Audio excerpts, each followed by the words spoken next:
Scholarship. बऱ्याच विद्यार्थ्यांना असं वाटतं स्कॉलरशिप म्हणजे मला गरज नाही तर मी काय अप्लाय करू. नाही मित्रांनो, स्कॉलरशिप म्हणजे SC ST साठी आहे असं डोक्यातनं काढून टाका.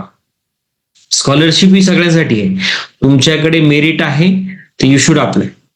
कारण फॉर एक्झाम्पल पैसा सगळ्यांकडे असतो, पण माझं मी मेरिटमध्ये आहे. जर कोणी म्हटलं मी फुल ब्राईट स्कॉलरशिप भेटली, चेविन स्कॉलरशिप भेटली, मला हार्वर्डची स्कॉलरशिप भेटली, याचा earth you are a topper, you are a talented. Okay मित्रांनो, जर तुम्ही म्हटलं की मला याची गव्हर्नमेंटची भेटली, याचा अर्थ तुम्ही you are with that thing. पण आता मित्रांनो, now point is that either you are from the open category और SC ST कॅटेगरी, भारतामध्ये तुम्ही अप्लाय करत जरी असाल तरी you are eligible for everything from any background. That is one part. आणि दुसरी गोष्ट, तुम्ही टॉपर असाल तर यू शुड अप्लाय. मित्रांनो, why should apply for the scholarship? Only thing is that you should understand the value of the money. And second thing, by that way you reduce the burden from the parents also. Okay मित्रांनो, now we move ahead. आता आपल्याकडे scholarship आहेत भारतामध्ये. आपल्या स्टेटमध्ये काय काय scholarship आहेत, नंतर महाराष्ट्राच्या बाहेर भारतामध्ये काय काय स्कॉलरशिप आहेत, आणि third is the global scholarship. Okay मित्रांनो, रेडी? नो आपण बघूया. तर मित्रांनो, तुम्ही कुठे असाल, तुम्ही आता 12वी करत असाल, तुम्ही स्कॉलरशिप करत असाल, ग्रॅज्युएशन करत असाल BA BCom, किंवा तुम्ही MA MCom करत असाल, किंवा तुम्ही इंजिनिअरिंग करत असाल, यू जस्ट सी इट की what are the scholarship you can apply. I hope you are go in that thing. Don't think just मी आता शिकवतोय, अरे सर काहीतरी आहेत, आपण बसा ना ऐका, असं नका करू. जे जे मी तुम्हाला शिकवतोय, try to apply in your common life. If you are not able to apply, tell your siblings, म्हणजे तुमच्या भाऊ बहिणींना सांगा, भावांना सांगा, किंवा ट्राय टू समोट, अरे बाबा ती स्कॉलरशिप अवेलेबल आहे, just apply it. Are you getting my point?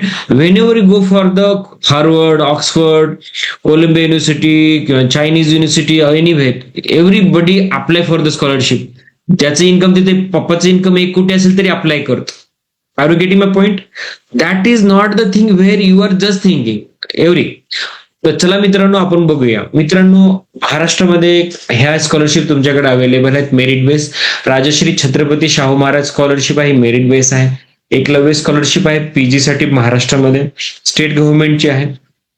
State social justice department कडनं सुद्धा जे काही कॅटेगरीतले विद्यार्थी आहेत त्यांना सुद्धा स्कॉलरशिप दिली जाते. आता असं नाही जनरल कॅटेगरीतल्या मुलांनाही देते. आता जर तुम्हाला अप्लाय करायचं असेल तर कुठली वेबसाईट आहे ही बघा, mahadbt.maharashtra.gov.in. हे स्कॉलरशिप बघा, तुम्हाला सगळं कळेल.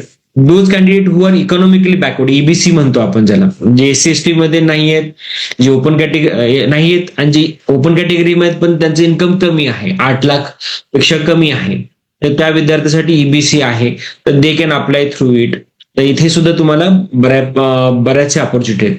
तर मित्रांनो, तुमच्या मनात एक प्रश्न येत असेल की सर आम्ही आहोत तर कसं अप्लाय करायचं? तुम्ही सर्च इट, त्याच्यानंतर तुम्हाला माहिती देईल. मग गुगल तुम्हाला सांगेल गो ऑन डिप्स, तर तुम्ही तिथे बघा. Or you go on the website, what you are going in that website, go study it and apply it.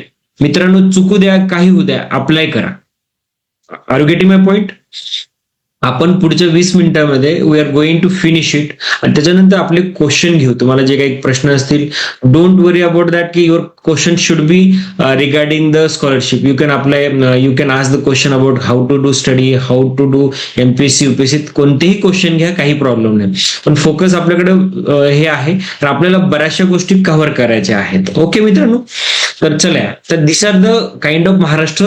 तर महाराष्ट्रातल्या विद्यार्थ्यांना this are the scholarship available. आता पुढे काय बघा आता मित्र, नाऊ OBC कॅटेगरीतल्या मुलांसाठी किंवा बाकीचेच त्याच्यासाठी काय काय स्कॉलरशिप आहेत. मित्रांनो, असं नाही, प्री मॅट्रिक सुद्धा स्कॉलरशिप अवेलेबल आहेत, पोस्ट मॅट्रिक सुद्धा स्कॉलरशिप आहेत. जर विद्यार्थी जर 8वी 9वी ला असेल तरी स्कॉलरशिप अप्लाय करू शकतो, 10वी झालेला विद्यार्थी असेल तरी अप्लाय करू शकतो. पण काय होतं, आपल्या विद्यार्थ्यांना हे माहिती नाहीये, म्हणजे मला सुद्धा माहिती नव्हतं. Are you getting point? मला सुद्धा माहिती नव्हतं, पण जेव्हा आता आपण हायर एज्युकेशन करतो, भेटतो, बोलतो, अभ्यास करतो, तेव्हा गोष्टी असतात. तर करिकट्टाच्या माध्यमातून किंवा याच्या माध्यमातून तुम्हाला ह्या गोष्टी जाणीव होते. Work on it.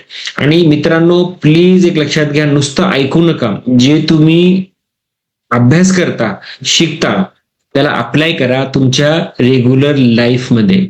जर तुम्ही अप्लाय करत नसाल तर तुम्ही जे शिकताय ते वेस्ट होतं. ओके.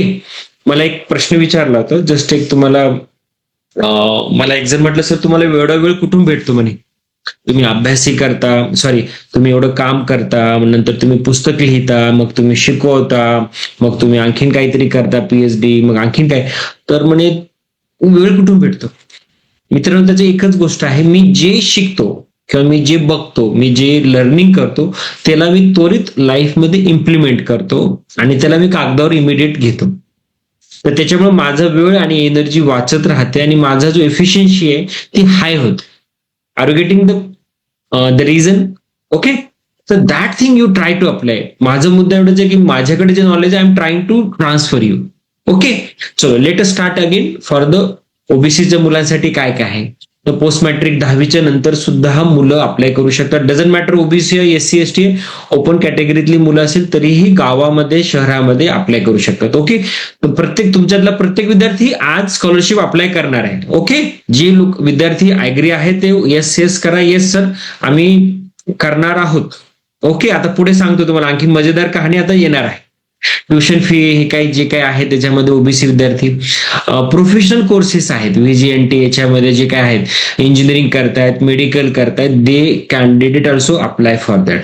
एसटी मध्ये जे शेड्यूल ट्राईब विद्यार्थी आहेत, पोस्ट मॅट्रिक स्कॉलरशिप आहे, ट्युशन फी आहे, ओकेशनल, ह्या स्कॉलरशिप अप्लाय करू शकता. एससी एसटी साठी गव्हर्नमेंट ऑफ इंडियाची पोस्ट मॅट्रिक ट्युशन फी आहे, फाईन आहे. तर मित्रांनो, जे जे तुम्ही ज्या कॉलेज शिकत असाल त्यांना जाऊन विचारा काय काय स्कॉलरशिप आहेत, काय काय स्कीम आहेत, ते सांगतील. ओके मित्रांनो.